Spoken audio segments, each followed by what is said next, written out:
दोस्तों बहुत बार सुना होगा क्रिया के बारे में, लेकिन क्रिया होता क्या है, ठीक है? और इससे कैसे क्वेश्चन आते हैं? तो इस छोटे से लेक्चर में आज क्रिया का अच्छी तरह खात्मा करने वाले हैं।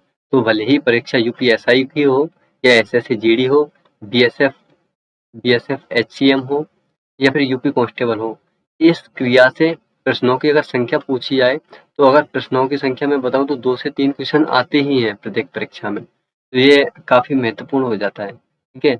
तो क्रिया की सबसे पहले क्रिया के बारे में पढ़ें तो क्रिया की परिभाषा क्या होती है? तो क्रिया की परिभाषा में लिखो वे विकारी शब्द वे विकारी शब्द वे विकारी शब्द जो क्रिया का होना या करना बताते हैं। होना या करना बताते हैं। वे विकारी शब्द जो क्रिया का होना या करना बताते हैं, क्या कहलाते हैं? क्रिया। अब दोस्तों ये क्रिया समझने से पहले धातु समझिए, धातु क्या होता है? तो अगर धातु की बात की जाए तो वह मूल शब्दांश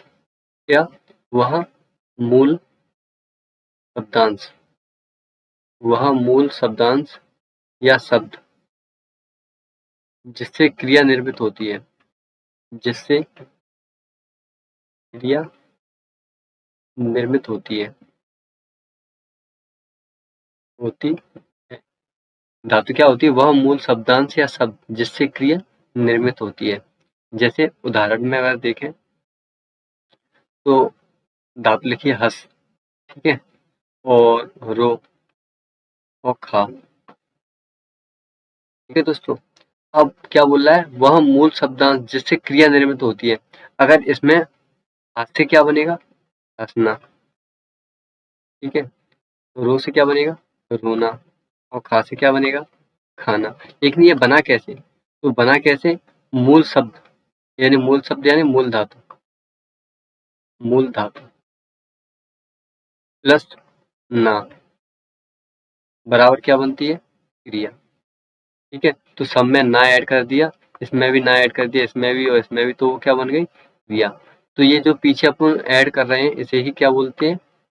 प्रत्यय, ठीक है? तो ये आपको समझ आ गया होगा। अब अगली स्लाइड पे बढ़े, तो अगली स्लाइड पे पढ़ेंगे कृदंत क्रिया के बारे में। तो कृदंत क्रिया में दोस्तों क्या होता है? मूल धातु में कृदंत क्रिया में क्या होता है? मूल मूल धातु में ना के अलावा मूल धातु में ना के अलावा कोई और प्रत्यय हो, ना के अलावा कोई और प्रत्यय हो। अब जैसे पिछली स्लाइड में अपन ने क्या पढ़ा था? ये ना जुड़ के ये क्रिया बन रही थी। लेकिन कृदंत क्रिया में क्या होता है? कृदंत क्रिया में होता है ना के अलावा कोई और प्रत्यय हो, तो वो क्या होता है? कृदंत क्रिया। जैसे अगर इसका उदाहरण देखें तो वह मेरे साथ दिल्ली जाएगा। जैसे मैं पूरा वाक्य लिख देता हूँ, वह मेरे साथ दिल्ली जाएगा। अब दोस्तों इसमें क्या सेंटेंस लिखा है? वह मेरे साथ दिल्ली जाएगा। लेकिन दोस्तों अगर इसकी क्रिया देखी जाए तो ये जाएगा। तो जाएगा में क्या ना आ रहा है? नहीं आ रहा। जाएगा में ना तो आ नहीं रहा है, तो क्या आ रहा है? जा प्लस एगा। अगर इसका विच्छेद करेंगे जाएगा तो यही तो आएगा। तो ये क्या हो रही है? कृदंत। मतलब इसमें एगा प्रत्यय है। प्रत्यय क्या है? एगा। अगर इस जगह पे ना होगा तो वो कृदंत क्रिया नहीं होगी, ठीक है दोस्तों? अगर चल में ना जोड़ दें तो ये क्या हो जाएगा? चलना। ये क्या बन गई? क्रिया। कलर चेंज कर लो फिर से। अगर चल में अपन ने अगर ना ऐड किया तो ये क्या होगा? चलना। तो क्या बन गई? ये क्रिया। अगर चल में आना ऐड करेंगे तो फिर क्या बनेगा? चलाना। क्या बन जाएगा? चलाना। तो फिर क्या बन जाएगा? फिर ये बनेगा प्रथम प्रेरणार्थक क्रिया। प्रथम प्रेरणार्थक क्रिया, ठीक है? और दोस्तों अगर इसमें वाना ऐड किया जाए, चल में क्या ऐड किया जाए? वाना, तो क्या हो जाएगा? चलवाना। ये क्या हो जाएगा? चलवाना। तो फिर ये क्या हो जाएगा? द्वितीय प्रेरणार्थक क्रिया। अब दोस्तों ये आपको अच्छी तरह समझ आएगा। अभी प्रेरणार्थक के बारे में आगे अच्छी तरह पढ़ेंगे। अब कुछ क्रिया को, जैसे ये मूल धातु लिखी है, इनको इसको क्रिया में, प्रथम प्रेरणार्थक क्रिया में और द्वितीय प्रेरणार्थक क्रिया में अपन थोड़ा बदल लेते हैं एक बार। तो नाच का क्या हो जाएगा? नाचना। नाच का क्या हो जाएगा? नाचना। ये क्या होगी? क्रिया। प्रथम प्रेरणार्थक क्या हो जाएगा? अगर इसका प्रथम प्रेरणार्थक देखें तो नचाना। क्या? नचाना। तो द्वितीय प्रेरणार्थक क्या हो जाएगा? नचवाना। ठीक है। अगर सीखना, सीख कर देखें तो क्रिया, सीख, सीख से क्या क्रिया बनेगी? सीख से अगर क्रिया देखें तो सीखना क्रिया बनेगी। प्रथम प्रेरणार्थक क्या बनेगा? सिखाना। क्या? सिखाना। और इसका द्वितीय प्रेरणार्थक देखें तो सिखवाना। सिखवाना। ठीक है। अगर बोल से क्रिया क्या बनेगी? बोल से अगर क्रिया बनाए तो बोलना। ठीक है। और प्रथम प्रेरणार्थक क्या बनेगी? बुलाना। द्वितीय प्रेरणार्थक क्या बनेगी? बुलवाना। ठीक है। अगर खेल से क्रिया बनाए तो खेल से क्रिया क्या बनेगी? खेलना। इसमें क्या ऐड करते हैं कि ना, तो ना प्रत्यय ऐड करेंगे तो क्या हो जाएगा? खेलना। अगर प्रथम प्रेरणार्थक इसका क्या बनाएंगे तो क्या बनेगा? खिलाना। खिलाना। क्या ऐड करते हैं? आना ऐड करते हैं प्रथम प्रेरणार्थक में। तो द्वितीय प्रेरणार्थक में क्या करते हैं? ऐड वाना। तो ये क्या हो जाएगा? खिलवाना। खिलवाना। ठीक है दोस्तों। अब दोस्तों यहाँ से आगे क्रिया के अगर भेद के बारे में पढ़ें तो क्रिया के भेद 3 प्रकार से होते हैं। पहले कर्म के आधार पर, संरचना के आधार पर और तीसरा संरचना एवं प्रयोग के आधार पर। ठीक है। तो कर्म के आधार पर कितने प्रकार के होते हैं? 2। और संरचना के आधार पर कितने प्रकार के होते हैं? 5। क्रिया के भेद संरचना के आधार पर 5 प्रकार के होते हैं, कर्म के आधार पर 2 प्रकार के होते हैं और संरचना एवं प्रयोग के आधार पर कितने प्रकार के होते हैं? 8। अब इस 8 में ये 5 भी शामिल है, तो सिर्फ प्रयोग के आधार पर अगर देखें तो कितने हो जाएंगे? 3। ठीक है। अब अगर कर्म के आधार पर अगर देखें तो कर्म के आधार पर 2 कौन-कौन से होते हैं? तो कर्म के आधार पर 2 होते हैं। एक तो होता है अकर्मक, दूसरा क्या होता है? अकर्मक। ठीक है। कर्म के आधार पर 2 कौन-कौन से होते हैं? अकर्मक और सकर्मक। अब अगर संरचना के आधार पर देखें तो संरचना के आधार पर कितने होते हैं? 5। पहला कौन-सा होता है? संयुक्त। संयुक्त क्रिया। ठीक है। अगर दूसरा देखें तो इसमें होता है पूर्वकालिक क्रिया। अगर इसमें तीसरा देखें तो तीसरा क्या होता है? तीसरा होता है कृदंत क्रिया, जो कि मैं तुम्हें बता चुका हूँ। कृदंत क्रिया। अगर चौथा देखें तो चौथा कौन सा होता है? प्रेरणार्थक क्रिया। प्रेरणार्थक क्रिया। ठीक है। और पांचवा कौन सा होता है? नाम धातु क्रिया। नाम धातु क्रिया। ठीक है दोस्तों। अब अगर संरचना एवं प्रयोग के आधार पर देखें तो संरचना के आधार पर ये 5 फिर से आएंगे। यानी मैं एक बार और लिख देता हूँ। संयुक्त। संयुक्त इसमें आएगा। संयुक्त के बाद क्या आएगा? पूर्वकालिक। पूर्वकालिक। ठीक है। पूर्वकालिक के बाद प्रेरणार्थक। प्रेरणार्थक। ठीक है। और चौथे नंबर पर अगर देखें तो कृदंत। कृदंत क्रिया। पांचवें पे देखें तो पांचवें पे आएगा नाम धातु। आप बचे 3 प्रयोग के आधार पर, तो छठवें पे कौन सा आएगा? सामान्य क्रिया। ये प्रयोग के आधार पर है। ठीक है। सामान्य क्रिया। और सातवें पे आएगा क्या? सहायक क्रिया। सहायक क्रिया। और आठवें पे क्या आएगा? सजातीय क्रिया। सजातीय क्रिया। ठीक है। तो कर्म के आधार पर 2, अकर्मक और सकर्मक। संरचना के आधार पर 5 और संरचना एवं प्रयोग के आधार पर कितने होते हैं? 8। तो प्रयोग के आधार पर कितने होते हैं?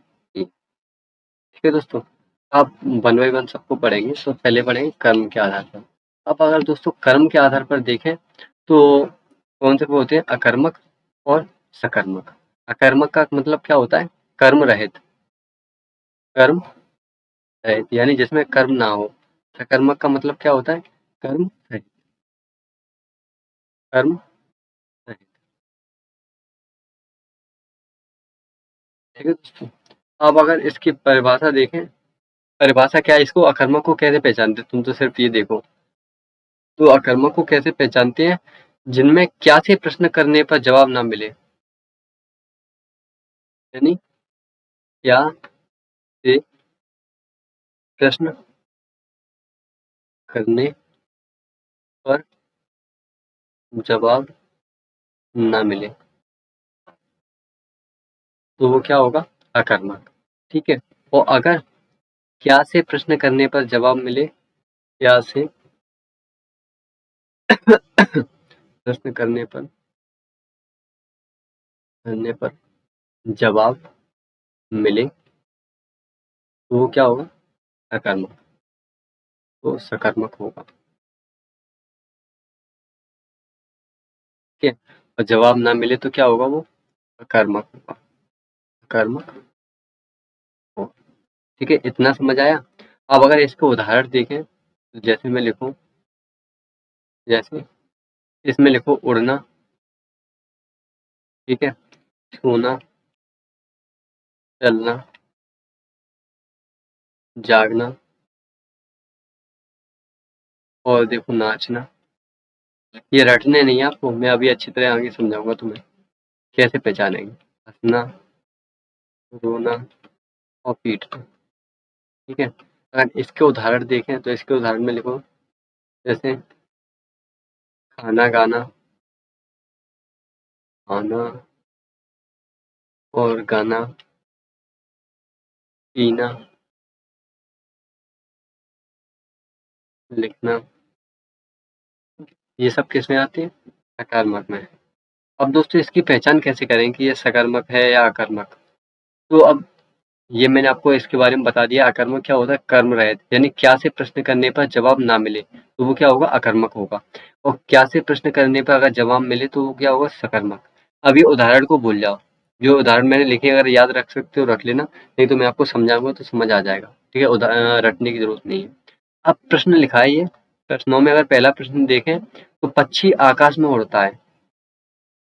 ठीक है, क्या उड़ता है, पक्षी आकाश में उड़ता है। तो क्या से क्या उत्तर मिल रहा है, पक्षी क्या उड़ता है, या पक्षी क्या में उड़ता है।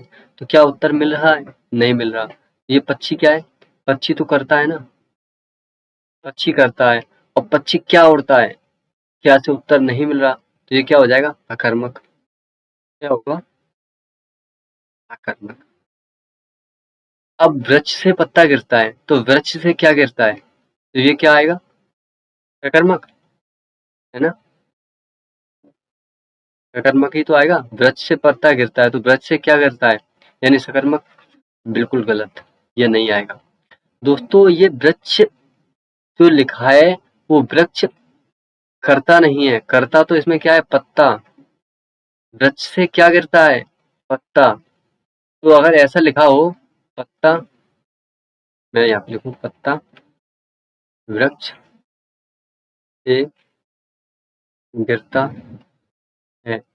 ठीक है, तो वृक्ष से क्या गिरता है, सॉरी पत्ता, पत्ता क्या गिरता है, मैंने गलत पढ़ लिया। पत्ता क्या गिरता है, तो क्या का उत्तर मिल रहा है, नहीं मिल रहा। तो इसमें पत्ता क्या है, करता तो पत्ता है, ना कि वृक्ष। ठीक है, तो ये कभी कभी ये मिस्टेक आती है। और पता है ये क्वेश्चन तो एज इट इज पूछा जाता है, वृक्ष से पत्ता गिरता है, तो ये किस में आता है, अकर्मक में। अगर समझ नहीं आया है तो फिर से थोड़ा बैक करके देख लो, समझ आ जाएगा। अब राम रोटी खाता है, तो राम क्या खाता है, राम क्या है इसमें, करता, करता क्या है, राम। राम क्या खाता है, रोटी, तो सीधा आंसर मिल रहा है, तो ये क्या हो जाएगा, अकर्मक। ठीक है, वह फूल तोड़ता है, वह क्या तोड़ता है, फूल, तो ये क्या हो जाएगा, सकर्मक। ठीक है, यहाँ पे क्या से आंसर मिल रहा है ना।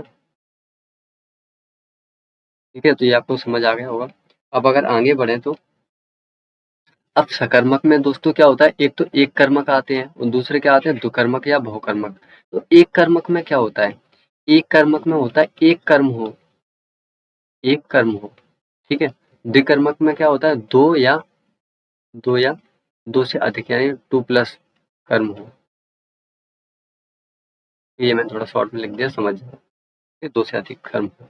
अब जैसे ये वाक्य लिखा है, राम फुटबॉल खेलता है, तो राम क्या खेलता है, फुटबॉल। तो इसमें क्या है, एक कर्म, तो ये क्या हो जाएगा, एक कर्मक। ठीक है। अब क्या लिखा है, अध्यापक ने छात्रों को पढ़ाया। अध्यापक ने छात्रों को पढ़ाया। तो अब दोस्तों इसमें अध्यापक ने किसको पढ़ाया, यानी छात्रों को।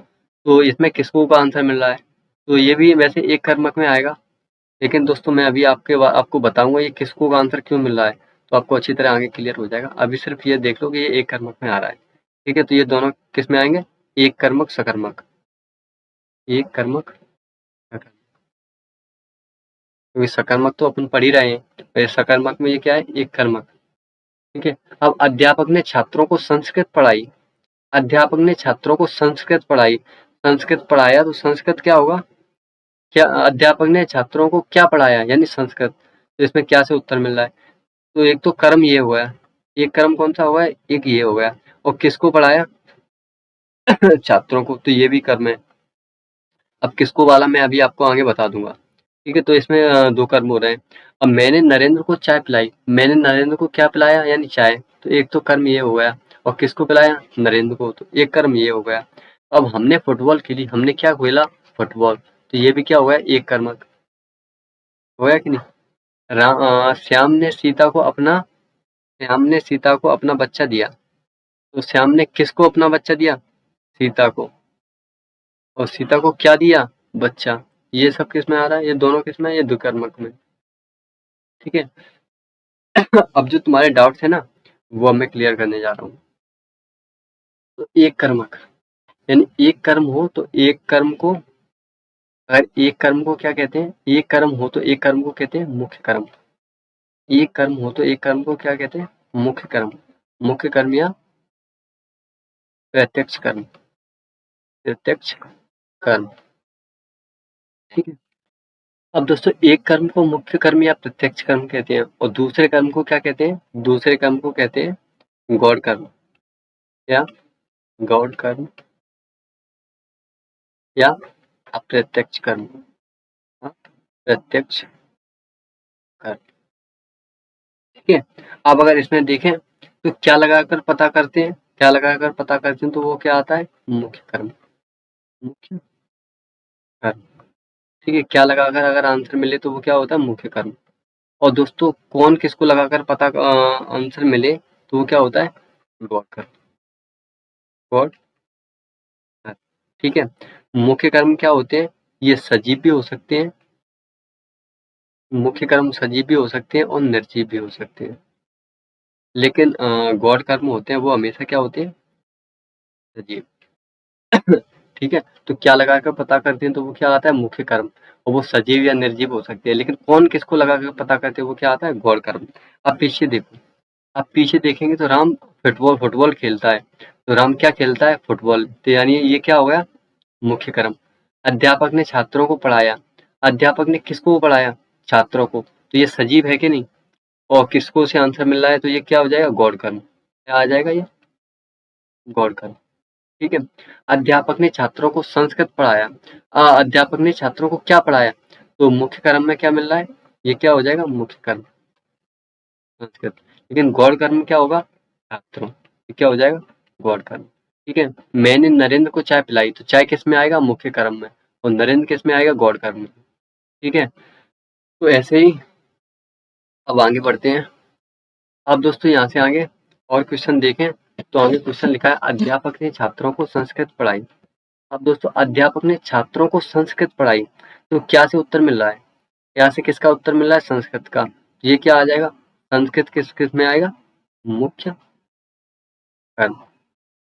ठीक है। और अब अगर बात की जाए अध्यापक ने छात्रों को यानी किसको पढ़ाया, संस्कृत किसको पढ़ाया यानी छात्रों को, तो ये छात्र किस में आएगा, गौड़ कर्म में। क्योंकि आंसर किससे मिल रहा है, किसको से, आंसर किससे मिला है, किसको से। और दूसरे में देखें, मैंने नरेंद्र को चाय पिलाई, तो मैंने नरेंद्र को क्या पिलाया, चाय, तो चाय क्या आ जाएगा, ये मुख्य कर्म, मुख्य कर्म। और ये जब ये किसको यानी नरेंद्र को, तो किसको से आंसर मिला है, नरेंद्र का, तो ये क्या आ जाएगा, गौड़ कर्म। राजा ने गरीबों को वस्त्र दान दिए। राजा ने गरीबों को क्या दान दिया, वस्त्र, ये किस में आएगा, मुख्य कर्म में। ठीक है। और गरीबों को, ये किसमें किसको दिए, गरीबों को, ये क्या आ जाएगा, गौड़ कर्म। ठीक है। अब दोस्तों इम्पोर्टेंट चीज, हमने चाय पी, ठीक है, तो ये हम क्या है, हम तो सर्वनाम है ना, हम क्या है, सर्वनाम, ठीक है, और हम के साथ जो ने चिपका हुआ है, तो अगर ऐसे क्वेश्चन आए हमने चाय पी मतलब सर्वनाम के साथ अगर ने या फिर कोई भी विभक्ति चिपकी हो, ठीक है, तो सर्वनाम से अगर चिपक कर कोई विभक्ति हो तो उसे क्या बोलते हैं, सर्वनाम से चिपक कर कोई विभक्ति हो तो उसे संश्लिष्ट विभक्ति कहते हैं। क्या कहते हैं, संश्लिष्ट, संश्लिष्ट विभक्ति। ठीक है, अब दूसरा वाक्य लिखा है राम ने नाश्ता किया। अब राम ने नाश्ता किया तो ये तो दोनों अलग अलग है, तो ये राम क्या है, संज्ञा, राम क्या है, संज्ञा यानी नाम है।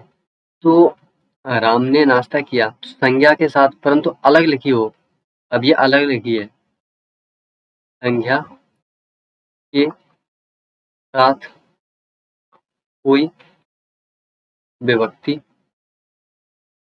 हो परंतु अलग लिखी हो, अलग लिखी हो, तो वो किस में आएगा, वो आएगा विश्लिष्ट विभक्ति। क्या, विश्लिष्ट विभक्ति। ये दोस्तों बहुत इंपॉर्टेंट है, इम्पोर्टेंट बताएं, हमने चाय पी यानी सर्वनाम से चिपक कर कोई विभक्ति हो तो उसे क्या कहते हैं, संश्लिष्ट विभक्ति। तो हमने में ये नहीं किसना संश्लिष्ट विभक्ति, और राम ने नाश्ता किया तो ये अलग अलग है, ठीक है, तो संज्ञा के साथ कोई विभक्ति हो परंतु अलग अलग लिखी हो तो वो किसमें आएगा, विश्लिष्ट विभक्ति में, ठीक है। और एक वाक्य में अगर कारकों की बात की जाए तो दोस्तों मैंने पहले भी बताया था कारक चैप्टर में, एक वाक्य में जैसे गरीबों को, तो गरीब मैंने क्या बताया था, जब संप्रदान की बात होती है तो संप्रदान में को उठा के लिए आ जाता है। दोस्तों इस पे ज़्यादा लोड मत लेना, ये मैं पिछले लेक्चर की बता रहा हूँ, जो कि हम पिछले लेक्चर में कारक में पढ़ाए, तो को उठाकर के लिए लगाते थे तो उसमें क्या आता है, संप्रदान। कौन सा कारक होता था, संप्रदान। तो एक चीज हमेशा, अब दोस्तों यहाँ पे ने भी आया है को भी आया है, तो मैं ये बताना चाह रहा हूँ कि एक वाक्य में एक से अधिक अधिक या 8 कारक हो सकते हैं, 8 कारक हो सकते हैं, किंतु एक शब्द में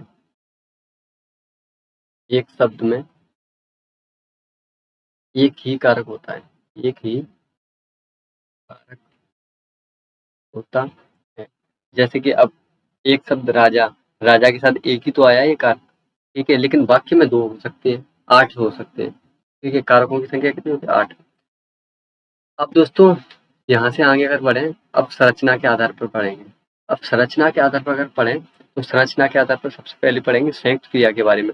तो संयुक्त क्रिया क्या होती है, तो जब एक ही कार्य के लिए, क्या लिखिए, जब एक ही कार्य के लिए, जब एक ही कार्य के लिए एक से अधिक क्रियापद इस्तेमाल हो, एक से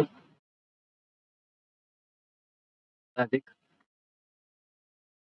क्रियापद इस्तेमाल हो तो वो किसमें आएगा, संयुक्त क्रिया में। जैसे अगर इसका उदाहरण देखें, उदाहरण से अच्छी तरह समझ आएगा। जैसे मोहन सामान को ले जाएगा, मोहन सामान को ले जाएगा, मैं इसे 1 नंबर दे देता हूँ, ठीक है। अब क्या बोला है परिभाषा में, जब एक ही कार्य के लिए एक से अधिक क्रियापद हो। अब मोहन सामान को ले और जाएगा, ये एक से अधिक हो गए ना क्रियापद, एक से अधिक क्रियापद हो रहे हैं, तो मोहन सामान को ले और जाएगा, तो ये किस में आएगा, संयुक्त क्रिया में। अगर इसका दूसरा उदाहरण देखें तो मम्मी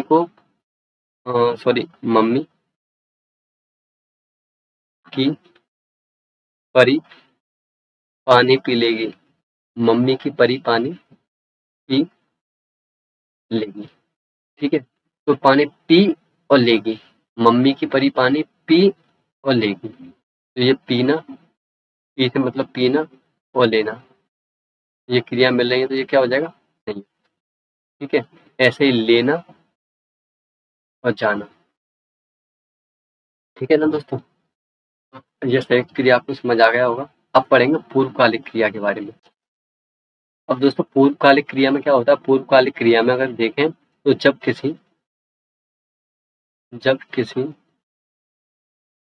एक कार्य के खत्म होने के बाद, जब किसी एक कार्य के खत्म होने के बाद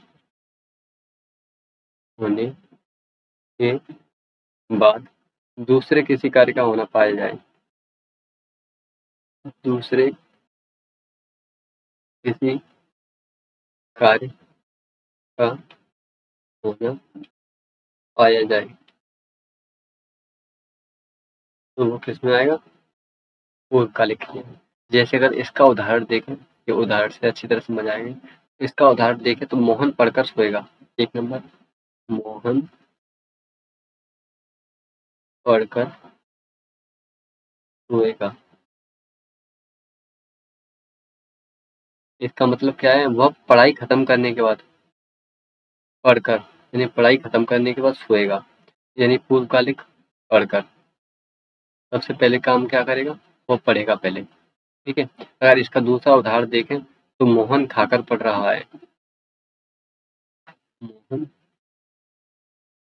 खाकर पढ़ रहा है, तो पूर्व काल में उसने क्या क्या कार्य किया है, खाया है, यानी ये क्या आ जाएगा, पूर्वकालिक। तो कैसे, अगर सेंटेंस लिखा हुआ मोहन खाकर पढ़ रहा है तो आप कैसे पहचानोगे ये संयुक्त क्रिया या पूर्वकालिक क्रिया। तो संयुक्त क्रिया में क्या होता था, दोनों कार्य एक साथ होते थे, लेकिन पूर्वकालिक क्रिया में भी दोनों कार्य एक साथ होते हैं, लेकिन कब होता है, जब एक खत्म हो जाता है तब दूसरा शुरू होता है। तो मोहन ने पहले खाना को खत्म किया, उसके बाद वह पढ़ रहा है। ठीक है, तो ये आपको समझ आ गया होगा। अब आगे बढ़े तो प्रेरणार्थक क्रिया। अब अगर प्रेरणार्थक क्रिया के बारे में दोस्तों पढ़ें तो प्रेरणार्थक क्रिया क्या होता है, तो जब वाक्य में दो करता हूँ, क्या, जब वाक्य में दो करता हूँ, जब वाक्य में दो करता हूँ और दूसरे कर्ता द्वारा काम किया जाए, और दूसरे कर्ता द्वारा काम किया जाए। प्रेरणार्थक क्रिया क्या होता है, जब वाक्य में दो कर्ता हो और दूसरे कर्ता द्वारा काम किया जाए तो वो क्या होता है, प्रेरणार्थक क्रिया। ठीक है, अब दोस्तों इसको उदाहरण से अच्छी तरह समझेंगे। तो इसके अगर उदाहरण देखें तो उदाहरण में लिखो, थोड़ा इसका कलर चेंज कर लेता हूँ। उदाहरण में लिखो, आज तुम विजय से चाय बनवाना, आज तुम विजय से चाय बनवाना। ठीक है, दूसरे उदाहरण में लिखो, नौकर ने मालिक से पत्र लिखवाया, नौकर ने मालिक से पत्र लिखवाया। ठीक है, अब तीसरा देखो, तीसरा उदाहरण लिखो, पापा ने अपनी परी से खाना बनवाया। मैं अभी आगे आपको समझाऊंगा। ठीक है, अभी लिखो आप, पापा ने अपनी परी से खाना बनवाया। ठीक है, आगे लिखो चौथा, माँ आज खाने में दाल बनाना, माँ आज खाने में दाल बनवाना, माँ आज खाने में दाल बनवाना। तो पहला क्या लिखा है, पहला क्या लिखा है, पहला लिखा है आज तुम विजय से चाय बनवाना। ठीक है, अब दोस्तों अगर इसमें देखा जाए तो इसमें कैसे पहचानेंगे ये कौन सा है, अगर इसमें पहचानने की बात की जाए आज तुम विजय से चाय बनवाना। पहला पहले तो तुम, ये करता तो ये आ गया, और विजय से एक करता ये आ गया। ठीक है, तो क्या बोला है डेफिनेशन, जब वाक्य में दो कर्ता हो दूसरे कर्ता द्वारा काम किया जाए तो वो क्या आएगा, प्रेरणार्थक क्रिया। तो आज तुम विजय से चाय बनवाना, तो बोल कौन रहा है, कोई और बोल रहा है, और दूसरे से बोला, और किससे वो काम करवाने को बोला है, विजय से। तो कोई दूसरे द्वारा काम किया जा रहा है, तो ये किस में आएगा, प्रेरणार्थक क्रिया में। जैसे नौकर ने मालिक से पत्र लिखवाया। अब दोस्तों नौकर, एक कर्ता तो ये हो गया, और एक कर्ता क्या हो गया, मालिक। और नौकर ने मालिक से पत्र लिखवाया, तो ये दूसरे द्वारा काम किया गया है, तो ये किस में आएगा, प्रेरणार्थक क्रिया में। अब जैसे पापा ने अपनी परी से खाना बनवाया। अब पापा एक कर्ता हो गए, तो दूसरा कर्ता हो गया अपनी परी, यानी उसकी बच्ची। तो पापा ने अपनी बच्ची से खाना बनवाया। ठीक है, अब दोस्तों चौथा में अगर देखें तो इसमें क्या लिखा है, माँ आज खाने में दाल बनवाना। तो माँ आज खाने में दाल बनवाना, तो इसका मतलब क्या बोला है, वह बच्ची है या बच्चा है कोई भी, वो अपनी माँ से बोल रहा है कि माँ आज खाने में दाल बनवाना, यानी कोई और बनाएगा। माँ से बोल रहा है कि किसी और से, जो भी अब बनाता है दाल या खाना, उससे बोल देना कि आज वो दाल बनवाए। तो इसमें एक एक तो ये हो गया कर्ता, और दूसरा कर्ता क्या है, गुप्त, गुप्त है दूसरा।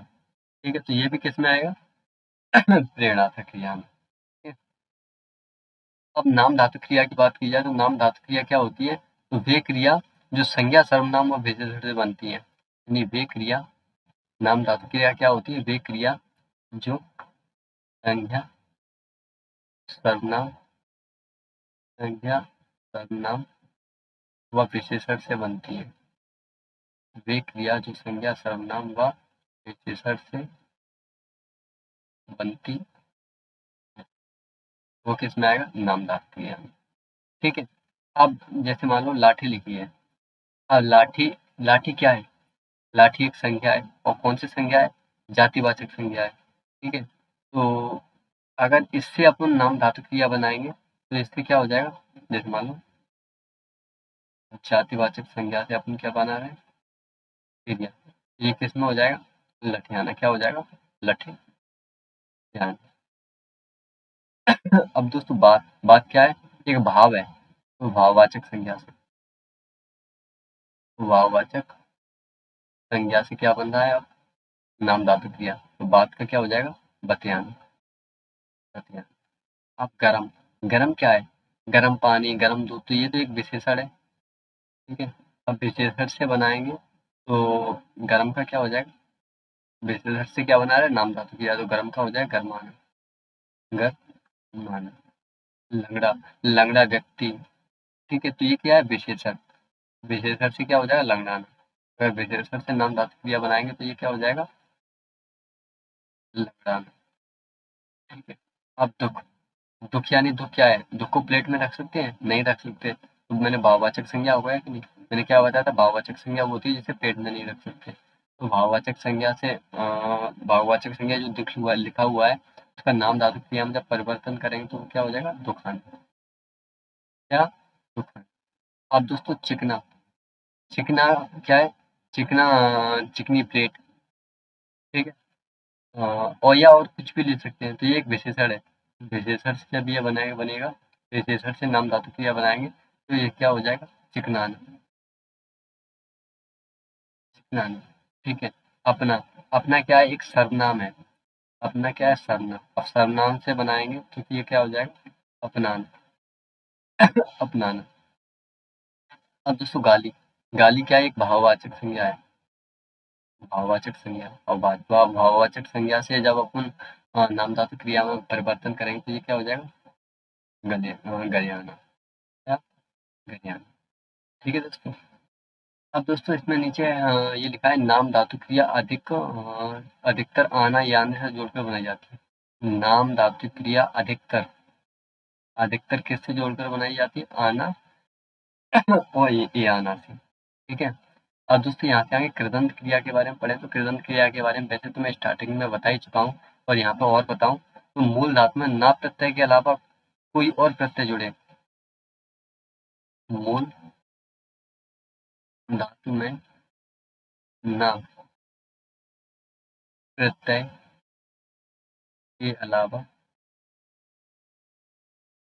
कोई और प्रत्यय जुड़े, कोई और प्रत्यय जुड़े, वह क्या है, वह क्या होता है, कृदंत क्रिया। ठीक है? आप जैसे कृदंत क्रिया में अगर उदाहरण इसके बताऊं तो इसके उदाहरण लिखो। उदाहरण में लिखो चलकर। चलकर। आज थोड़ा गला खराब है मेरा, आवाज सही नहीं आ रही। चले, चलेगी। खेलकर। खेलकर या खेलेगा। अब अगर दोस्तों इसमें प्रत्यय अगर देखें तो इसमें क्या प्रत्यय है, कर। ठीक है। चले में क्या प्रत्यय है, ए। और चलेगी में क्या प्रत्यय है, एगी। ठीक है। खेल कर में क्या प्रत्यय है, कर। और खेलेगा में क्या प्रत्यय है, एगा।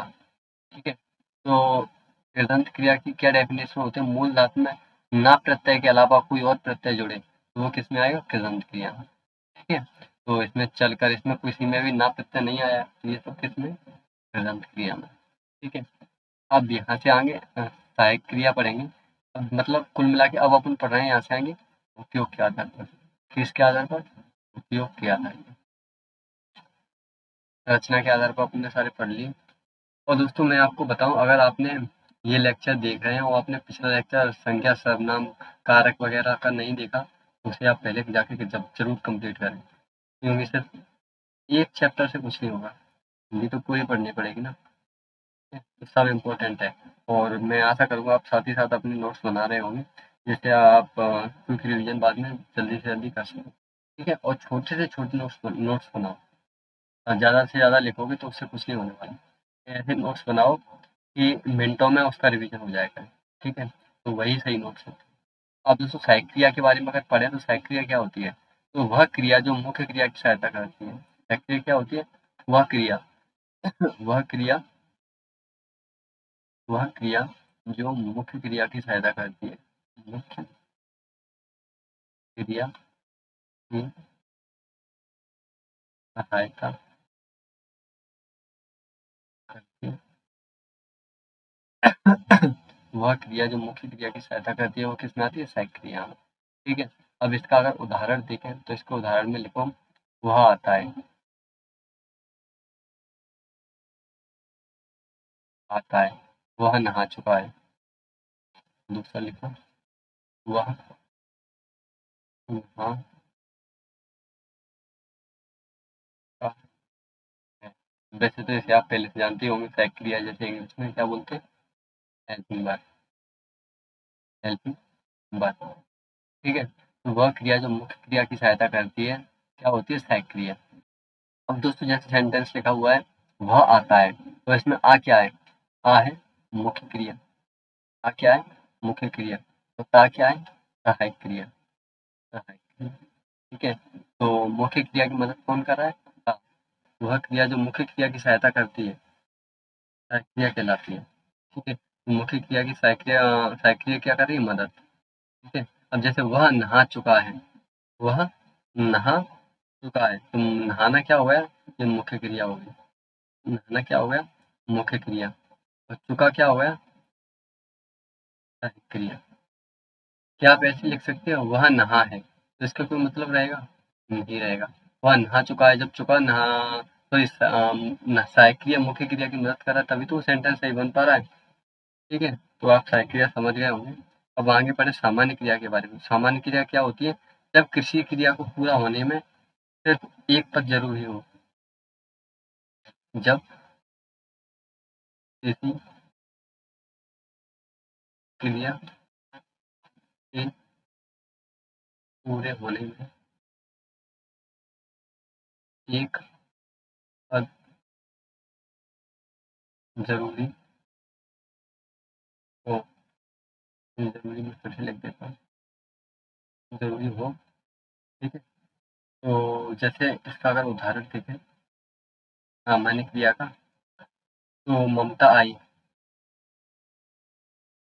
ममता आई। ठीक है? इसका अगर दूसरा उदाहरण देखें तो दूसरे उदाहरण में लिखो बेबी चलो, बेबी चलो। ठीक है। और तीसरा अगर उदाहरण देखें, तीसरे उदाहरण में लिखो वेदांत जागा, वेदांत जागा। ठीक है दोस्तों, अब ममता आई, एक पदी तो है, बेबी चलो, वेदांत जागा, तो ये सामान्य क्रिया आप समझ गए होंगे। अब आगे सजातीय क्रिया। सजातीय क्रिया में क्या होता है, जब एक ही क्रिया शब्द दो रूपों में लिखा हो, जब एक ही क्रिया शब्द, क्रिया शब्द दो रूपों में लिखा हो, दो रूपों में लिखा हो, वो क्या होता है, सजातीय क्रिया। जैसे अगर इसका उदाहरण देखें तो उदाहरण में लिखो महाराणा प्रताप जी ने बहुत लड़ाइयाँ लड़ी, महाराणा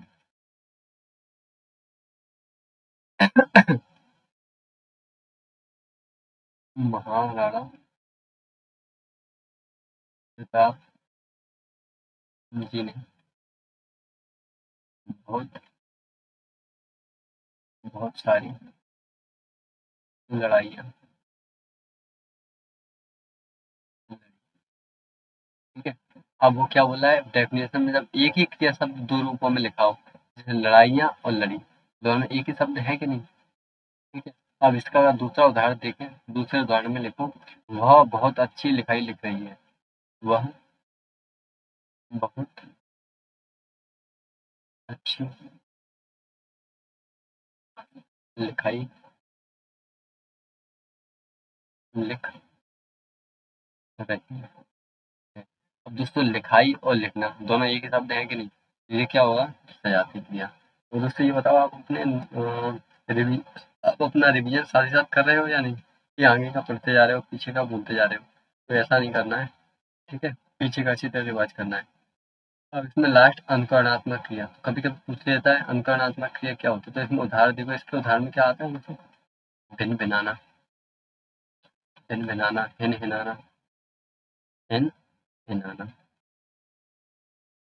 ठीक है, और खड़खड़ाना, फड़फड़ाना, फड़फड़ाना, फड़ाना, और लिखो तो झंझनाना, झंझनाना। ठीक है, और लिखो घूमने में आना, ये सब किसमें आते हैं, अनुकरणात्मक क्रिया में। तो दोस्तों इस तरह लेक्चर कंप्लीट कर लिया है क्रिया का। मैं आशा करूँगा आपको ये समझ आया होगा। तो अगर आपको ये समझ नहीं आया है, तो जहाँ पर भी आपको दिक्कत हुई है पीछे जाके देखें, थोड़ा-सा बैक करें और फिर से वीडियो को देखें, समझ आ जाएगा। ठीक है दोस्तों, तो अगले लेक्चर में विशेषकर पढ़ेंगे। आज के लिए इतना ही। Thank you. ओके, और राधे राधे।